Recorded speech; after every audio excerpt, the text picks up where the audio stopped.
8 محرم الحرام کا دن کربلا کے اس عظیم علمبردار غازی عباس علمدار علیہ السلام سے منسوب ہے، جن کی وفاداری کی مثال پوری کائنات میں نہیں ملتی۔ جب خیموں میں پیاس کی شدت حد سے بڑھ گئی اور بی بی سکینہ سلام اللہ علیہا کا سوکھا مشکیزہ دیکھ کر غازی عباس تڑپ اٹھے۔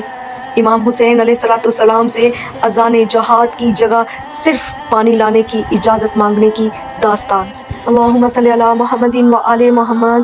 السلام علیکم ناظرین، کربلا کی تاریخ میں جہاں صبر و شجاعت کے بے شمار باب لکھے گئے، وہیں ایک ایسا نام بھی ہے جو رہتی دنیا تک وفا کا دوسرا نام بن گیا۔ جب محرم کی 8ویں تاریخ آتی ہے تو ہر دل تڑپ اٹھتا ہے اس غازی کی یاد میں جسے تاریخ باس علمدار علیہ السلام کے نام سے جانتی ہے۔ وہ علمدار جس نے پیاسا رہنا قبول کیا، اپنے بازو کٹوانا قبول کیے، لیکن اپنے بھائی اور امام سے کی گئی وفا پر آنچ نہ آنے دی۔ 8 محرم الحرام کو حسینی قافلے پر پانی بند ہوئے 3 دن گزر چکے تھے۔ چھوٹے معصوم بچوں کی حالت پیاس سے غیر ہو رہی تھی۔ سب سے زیادہ تکلیف دہ منظر امام حسین علیہ السلام کی 4 سالہ بیٹی بی بی سکینہ سلام اللہ علیہا کا تھا۔ وہ اپنا سوکھا ہوا مشکیزہ لے کر کبھی خیمے سے باہر آتی اور کبھی اندر جاتی۔ جب غازی عباس علمدار نے اپنی بھتیجی کو اس حال میں دیکھا تو شیر خدا کے بیٹے کا دل تڑپ اٹھا۔ آپ تڑپ کر اپنے بھائی امام حسین علیہ السلام کے پاس پہنچے۔ غازی عباس علمدار نے امام حسین علیہ السلام کے سامنے دستے ادب جوڑ کر کہا، آقا، اب مجھ سے ان بچوں کی پیاس اور بی بی سکینہ کا بلکنا دیکھا نہیں جاتا۔ مجھے میدان میں جانے کی اجازت دیجیے تاکہ میں ان ظالموں کا خاتمہ کر سکوں۔ لیکن تاریخ گواہ ہے، امام حسین علیہ السلام نے فرمایا، عباس تم میرے لشکر کے علمدار ہو، اگر تم چلے گئے تو میرا لشکر بکھر جائے گا۔ غازی نے اصرار کیا تو امام نے فرمایا، عباس اگر جانا ہی ہے تو جنگ کے لیے نہیں بلکہ ان پیاسے بچوں کے لیے دریا سے پانی لانے کے لیے جاؤ۔ جناب عباس علمدار نے بی بی سکینہ کا مشکیزہ اٹھایا، اپنے گھوڑے پر سوار ہوئے اور دریا کی طرف بڑھے۔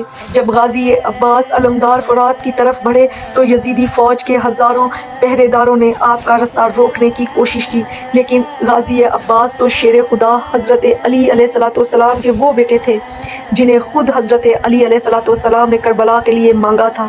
آپ نے تلوار لہرائی تو کوفہ کے لشکریوں میں بھگدڑ مچ گئی، صفیں کی صفیں الٹ گئیں اور غازی نے دیکھتے ہی دیکھتے فرات پر قبضہ کر لیا۔ دریا پر پہنچ کر عباس نے مشکیزہ پانی سے بھرا۔ خود غازی 3 دن کے پیاسے تھے۔ روایات کہتی ہیں کہ آپ نے پانی کا ایک چلو بھرا اور جیسے ہی پینے کے لیے لبوں کے قریب لائے، آپ کو خیموں میں پیاسی سکینہ یاد آ گئی۔ غازی نے وہ پانی واپس دریا میں پھینک دیا اور اپنے آپ سے کہا، عباس، حسین کے بچے پیاسے ہوں اور تو پانی پی لے، یہ تیری وفا کے خلاف ہے۔ آپ پیاسے ہی دریا سے باہر نکل آئے۔ دشمن جانتا تھا کہ عباس کا سامنے سے مقابلہ کرنا ممکن نہیں، اس لیے انہوں نے پیچھے چھپ کر وار کرنا شروع کیے۔ چاروں طرف سے تیروں کی بارش ہوئی۔ ایک ظالم نے پیچھے سے وار کر کے آپ کا دایاں بازو کاٹ دیا۔ آپ نے مشکیزہ بائیں ہاتھ میں تھام لیا، پھر دوسرا بازو بھی کٹ گیا تو تاریخ رو پڑی۔ غازی عباس نے مشکیزے کے تسمے کو دانتوں سے پکڑ لیا۔ سب سے بڑا ظلم تب ہوا جب ایک تیر مشکیزے پر لگا اور سارا پانی بہہ گیا۔ پانی کا بہنا تھا کہ غازی کی آس ٹوٹ گئی۔ ایک لوہے کا گز آپ کے سر پر لگا اور علمدار گھوڑے سے زمین پر آ رہے۔ جب امام حسین علیہ السلام اپنے بھائی کے سرہانے پہنچے تو غازی کے دونوں بازو کٹ چکے تھے اور تڑپ کر امام نے فرمایا، عباس، تمہاری موت نے میری کمر توڑ دی۔